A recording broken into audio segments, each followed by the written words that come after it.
Roger Gérard Schwarzenberg, président du groupe radical à l'Assemblée nationale et le député du jour. Alors Martine Aubry s'est rendue hier à une réunion du collectif Notre Primaire. Après sa tribune dézinguant le gouvernement, la maire de Lille était attendue. Une réunion pendant laquelle elle a affirmé son soutien à la tenue d'une primaire à gauche, y compris avec la participation de François Hollande. Reportage à Lille, Thibault Le Floch et Aurélien Romano. Après sa tribune dans le journal Le Monde, où elle critique la politique gouvernementale, Martine Aubry n'était pas vraiment pressée de parler aux médias. Les primaires, c'est pas sur vous, c'est sur les primaires. Non, pas du tout, merci. Je viens à une réunion, j'arrive déjà en retard parce que j'avais autre chose. Donc... Mercredi, Martine Aubry estimait que François Hollande n'avait pas à se présenter aux primaires. Jeudi, elle change d'avis. François Hollande doit passer par la case primaire pour espérer une victoire de la gauche en 2017. Et à ceux qui l'accusent de tirer contre son camp en critiquant la ligne gouvernementale, la maire de Lille met en avant sa liberté de parole. Vous savez que j'ai toujours préféré la réflexion collective aux prises de poste, si je puis m'exprimer ainsi, ou à la communication. Et quand je m'exprime, et parfois peut-être un peu durement, c'est parce qu'il faut que ça sorte. Voilà. Il y a des moments où ras-le-bol, quoi, comme on dit. Il n'y aura pas de primaire si l'on ne peut pas débattre, souligne Martine Aubry. Un raisonnement que partagent l'écologiste Yannick Jadot et l'économiste Thomas Piketty, tous les deux organisateurs du mouvement Notre Primaire. Je pense que François Hollande, il voudrait pouvoir avoir les primaires pour que personne ne se présente à côté de lui à gauche, et en même temps il voudrait éviter le débat. Donc il voudrait qu'il y ait des primaires façon Blitzkrieg où en 10 jours tout est plié, il annonce sa candidature, il y a un débat et hop, le vote a lieu. C'est pas possible. Si François Hollande, si Manuel Valls sont si sûrs de ce qu'ils ont fait, ayons ce débat, expliquons-nous. Et puis surtout, on veut se donner une perspective encore de réussir 2017. La participation de Hollande ou de Valls à des primaires reste une inconnue, tout comme celle des communistes et des écologistes, ce qui rend sceptique une partie de l'Assemblée. Il y a une telle histoire entre les partis politiques, de tels conflits entre les partis politiques, que pour les citoyens comme moi, ça paraît dur de croire que vous allez réussir à vous unir à un moment. Avant d'échanger sur le projet à offrir aux Français en 2017, la gauche va d'abord devoir se réconcilier. Et ça, c'est encore loin d'être gagné. Alors Roger Gérard Schwarzenberg, est-ce que la gauche et le PS en particulier peut encore se réconcilier comme on l'entendait dans le sujet? Oui, certainement. C'est normal qu'il y ait débat en démocratie. Dans un parti politique comme le Parti socialiste, il y a des courants divers. Ils ont toujours confronté leurs opinions.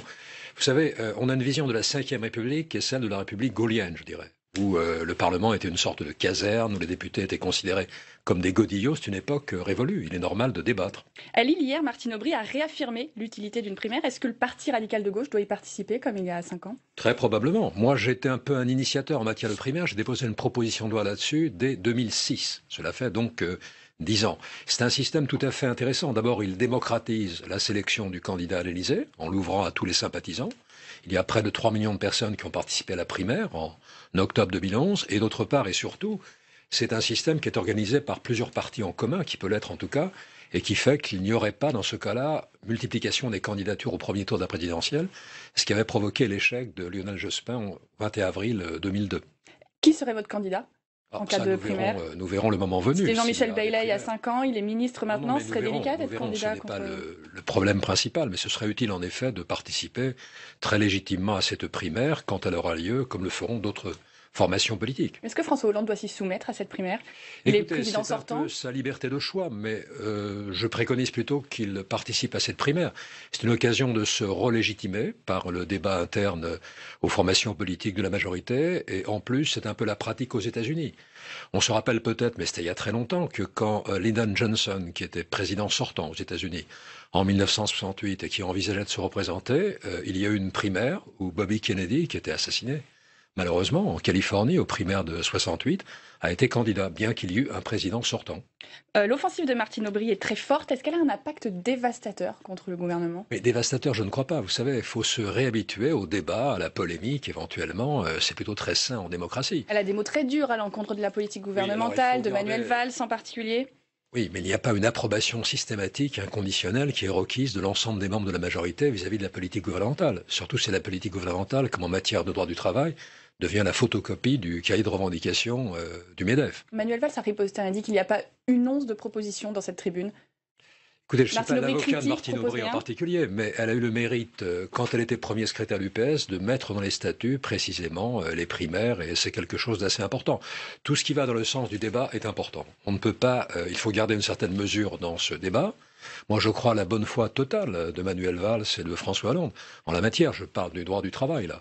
Mais je pense que les solutions proposées sont, pour beaucoup d'entre elles, des solutions qui ne seront pas efficaces ni équitables. La présidentielle est dans un an. Le Parti socialiste passe son temps à se taper dessus. Vous, radicaux, vous êtes resté assez discret sur cette période, plutôt silencieux discret même. du radicalisme, certainement. Mais non, discret, je crois pas. Discret, je pense pas, simplement pas convulsif. C'est pas indispensable de l'être. Mais c'est très utile de participer à un grand débat démocratique. On ne va pas aller aux élections présidentielles de 2017 en étant taisant, silencieux. Vous savez, Clémenceau, qui était radical, disait il ne faut pas se comporter comme les muets du sérail.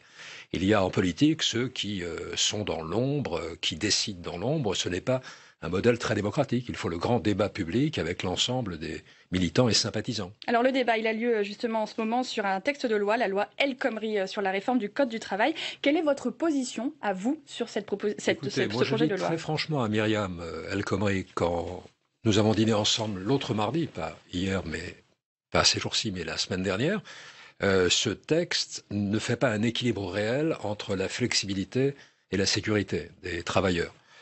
C'est au fond 4/5 de flexibilité et 1/5 de sécurité, avec le compte personnel d'activité. Donc il faut que ces articles qui ne sont pas satisfaisants pour certains soient réécrits. Lesquels précisément? En ce qui concerne notamment le plafonnement des indemnités de licenciement. C'est en cas de licenciement abusif, c'est-à-dire non justifié par un motif réel et sérieux. Dans ce cas-là, le plafond des plafonds, c'est 15 mois de salaire si l'on a plus de 20 ans d'ancienneté, ce qui est moins que ce qui était prévu dans la loi Macron, c'était 27 mois, et ce qui est moins que le référentiel des conseils de prud'homme. Donc on ne peut pas se comporter de manière avaricieuse comme ça. C'est une disposition qui avait déjà été discutée au moment de la loi Macron, qui a ensuite été retoquée par le Conseil constitutionnel. Elle a été retoquée parce que le Conseil constitutionnel ne voulait pas, je ne sais pas pourquoi d'ailleurs, qu'on tienne compte de la dimension de l'entreprise. La loi Macron en tenait compte, elle avait raison d'ailleurs. Donc simplement fonction de l'ancienneté maintenant.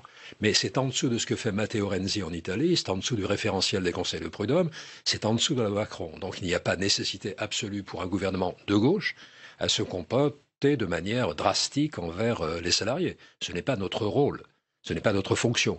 Et par ailleurs, le licenciement économique, les motifs qui peuvent être invoqués sont tellement larges maintenant, notamment réorganisation d'entreprise, en vue de sauvegarder sa compétitivité, que le licenciement économique peut intervenir de manière assez discrétionnaire, voire arbitraire. Si ces deux dispositions, donc le plafonnement des indemnités prud'homales et la réforme des licenciements économiques sont retirées, est-ce que vous voterez le texte? On discutera sur le reste du texte, mais il est indispensable que ces deux dispositions, qui sont récusées par la CFDT aussi, qui est un syndicat réformiste, soient des dispositions qui soient revues, qui soient corrigées. Mais c'est normal d'ailleurs. Moi, je souhaite que le gouvernement remanie son texte avant son adoption en Conseil des ministres. Ça va être rapide. C'est le 9 mars. Qu'on ne débatte pas sur un texte qui serait insatisfaisant d'emblée. Bon, on a le droit. Vous savez, Molière disait dans L'Étourdi, je crois, les plus courtes erreurs sont les meilleures. Je souhaite que cette erreur soit courte, brève, qu'on ne persiste pas dans l'erreur. Est-ce que vous craignez un recours au 49.3, l'article 49.3, pour faire adopter ce texte? Ce serait très dommage. Il a été annoncé un peu d'emblée. Bon, on ne va pas faire comme a fait Dominique de Villepin en 2006 pour le contrat de première embauche, qui est passé avec un 49.3, qui est passé très mal d'ailleurs. Vous vous rappelez que Jacques Chirac avait dit... Il y a eu des manifestations nombreuses à l'époque. Oui, des manifestations. Jacques Chirac, président de la République, avait dit cette loi sera promulguée, mais elle ne sera pas appliquée. On ne va pas refaire le même scénario de film catastrophe avec ce texte de Myriam. C'est pas la peine. Complètement inutile. Dans leur tribune, les signataires laissent planer la menace d'une censure du gouvernement si le texte n'est pas modifié. Est-ce que vous y croyez? Je ne pense pas qu'il soit nécessaire d'aller jusque-là. Je pense que le gouvernement est ouvert au dialogue. Ce serait bien d'ailleurs que le Premier ministre réunisse au fond l'ensemble des présidents de groupe de la majorité pour avoir un dialogue approfondi sur ce texte. C'est du dialogue qui a manqué sur ce texte, justement? Un peu. Sur ce texte, oui. Sur d'autres, non. Les partenaires sociaux n'ont pas été consultés? C'est parti un peu vite. Les syndicats n'ont pas été consultés en amont. Ils le sont un peu en aval. Les groupes ont été un peu consultés, mais peut-être pas suffisamment, sur un texte de cette importance. Le Code du travail, c'est tout de même très central dans la vie quotidienne de beaucoup de Françaises et de Français. Est-ce que Myriam El Khomri a les épaules pour défendre ce texte? Oui, très certainement. Mais je souhaite qu'elle consacre ses épaules à défendre autre chose que les idées erronées. Mais ce n'est pas de sa faute. Je veux dire, Elle n'est pas l'auteur principal de ce texte, un texte qui vient de loin. Enfin, il y a rapport Combrexel, d'autres rapports antérieurs. Bon, si l'on s'aperçoit qu'un texte n'a pas de consensus, ce n'est pas la peine de le soutenir. Et si on s'aperçoit en plus qu'il est soutenu non pas par la gauche mais par la droite, il y a un peu une contre-indication. Ce n'est pas la peine que la deuxième gauche se transforme en deuxième droite. Justement, vous parlez du soutien de la droite. 17 députés, les Républicains et du Centre, ont signé une tribune dans l'opinion dans laquelle ils estiment que la loi El Khomri va dans le bon sens. Ils annoncent même vouloir la voter et renforcer ce texte. C'est un texte donc qui va être voté par la droite et non plus par la majorité de gauche. Ça, c'est le scénario cauchemar. Mais écoutez, le soutien enthousiaste de députés manifestement de droite et se revendiquant comme tel pour un texte de ce type n'est pas extrêmement rassurant pour la gauche. Pas extrêmement. C'est pas mal s'il y a des textes d'unanimité, mais là, au contraire, il souligne qu'il ne faut pas que ce texte soit édulcoré. Bon. C'est quelque chose qui marque une position assez intransigeante. Moi, j'écoute davantage la CFDT, le syndicat des cadres par ailleurs, les autres syndicats aussi, les groupes de la majorité. C'est important qu'ils puissent s'exprimer, faire valoir leur thèse et convaincre le gouvernement. Au fond, il faut faire de la coproduction législative, comme disait quelqu'un dans le temps. C'est-à-dire que la loi, c'est même le Parlement qui l'a fait. Le gouvernement peut être l'initiateur de textes, mais il faut que le gouvernement et la majorité parlementaire tombent d'accord sur un texte consensuel. Le Parlement doit être libre d'amender ? Ah oui, c'est la moindre des choses, tout de même. La moindre des choses pour le Parlement. Le Parlement n'a pas besoin d'être fliqué. Ce n'est pas sa fonction principale. Le Parlement a pour vocation d'exprimer ce que ressentent les électeurs, les Françaises et les Français, et de coproduire la loi avec le gouvernement. Vous vous êtes abstenu sur la réforme constitutionnelle. Absolument. Votre groupe était même assez divisé, alors que d'habitude, vous êtes plutôt docile quand il s'agit de voter les textes de la majorité. Mais, compréhensif, oui. Compréhensif, oui. Docile, non. Ce texte présenté par le gouvernement aurait été bon s'il n'y avait pas un avant-projet de loi qui est annoncé par ailleurs. C'est-à-dire que le texte gouvernemental, final, retirait le critère de binationalité pour la déchéance de nationalité, mais ce critère revenait dans le projet de loi d'application qui, lui, revenait à ce critère de binationalité. Donc ce qui pouvait choquer, c'est qu'on crée deux catégories de Français, les mononationaux d'un côté et les binationaux de l'autre, qui auraient été un petit peu stigmatisés, auraient pu penser l'être. Donc cela, il fallait l'éviter, d'où mon abstention en tout cas sur ce texte, dont j'espère qu'il sera corrigé dans le sens qu'on souhaite de manière durable. Il va aller au Sénat, il va être discuté au Sénat mi-mars. Est-ce que vous espérez une nouvelle lecture après pour Les sénateurs ont l'air de persister sur le texte tout à fait initial du gouvernement, c'est-à-dire avec le critère de binationalité, auquel ils souhaitent revenir. Si le texte revient à l'Assemblée dans l'état que souhaite la majorité du Sénat, il ne sera sans doute pas adopté. Est-ce que vous croyez à un congrès encore, la possibilité d'un congrès et une majorité des 3/5 sur ce texte ? Il faudrait qu'il y ait un texte raisonnable, pondéré, mesuré, et si c'est le cas, il peut y avoir un congrès. Si ce n'est pas le cas, ce n'est pas la peine de réunir un congrès pour échouer. Vous allez tout faire pour qu'il y ait ce congrès ? Ah, tout faire pour qu'il y ait un congrès, s'il y a un texte... Pour que cette réforme soit adoptée ? Attendez, la réforme en question, pour l'instant, n'est pas bonne. Donc ce n'est pas la peine de se battre pour que le Congrès se réunisse. En revanche, si la réforme est amendée dans un sens positif, c'est bien qu'il y ait un Congrès. Mais ce n'est pas un débat essentiel, la déchéance de nationalité. Moi, je ne comprends pas que le pouvoir actuel se crispe sur ce sujet et en fasse pendant 2 mois le thème central de la vie politique française. Alors qu'il y a beaucoup d'autres sujets comme l'emploi, le chômage, l'activité économique, les libertés, beaucoup de choses à faire par ailleurs. Le salon de l'agriculture ouvre demain, on l'a dit tout à l'heure. La situation est très tendue avec les agriculteurs. Est-ce que les solutions annoncées par le gouvernement et peut-être par la Commission européenne vont être suffisantes pour calmer le conflit ? Je crois qu'elles sont importantes, suffisantes, je ne sais pas. Je voudrais rendre hommage en tout cas aux agriculteurs qui travaillent beaucoup, énormément, jour après jour, et peut-être d'ailleurs sans week-end pour ce qui concerne la plupart d'entre eux, et qui voient, pour les éleveurs en tout cas, les prix baisser de manière considérable. La responsabilité en appartient beaucoup à Bruxelles. Je crois que Stéphane Le Foll, en tout cas, fait le nécessaire et agit de manière tout à fait active. François Hollande risque de ne pas être très bien accueilli demain matin ? Je ne sais pas. Comme il est naturellement sympathique, il sera sans doute bien accueilli.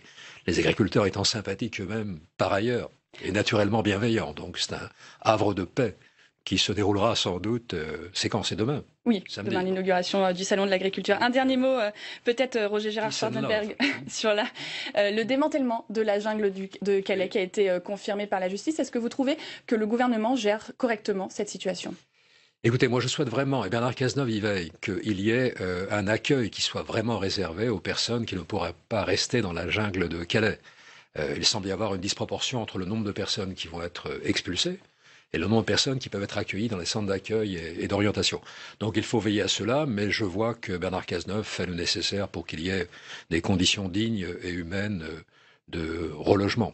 Il était un petit peu agacé par la décision prise par la Belgique de fermer ses frontières sans vraiment consulter la France. Vous comprenez son agacement? Il serait préférable que les pays européens se concertent davantage, surtout quand ils sont directement mitoyens les uns des autres. En effet, les Belges auraient pu peut-être informer, consulter auparavant. Cela dit, aucun pays n'est parfait en la matière. L'Union européenne demande des résultats tangibles aux États membres de l'Union européenne pour solutionner cette crise migratoire. Quelles solutions concrètement? L'Union européenne est très... Oui, les solutions, c'est tout de même la solution qu'avait envisagée l'Union européenne initialement, et le gouvernement français initialement, c'est-à-dire la répartition entre les différents pays européens des migrants, des réfugiés en tout cas, de ceux qui ont vocation, parce qu'ils sont réfugiés, à être accueillis. Et on s'éloigne un peu de cela.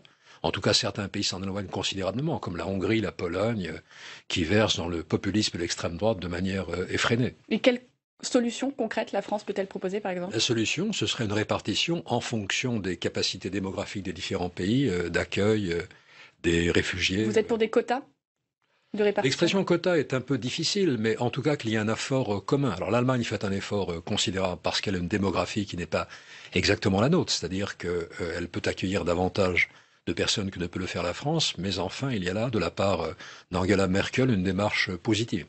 Merci, Roger Gérard Schwarzenberg, d'avoir été notre invité.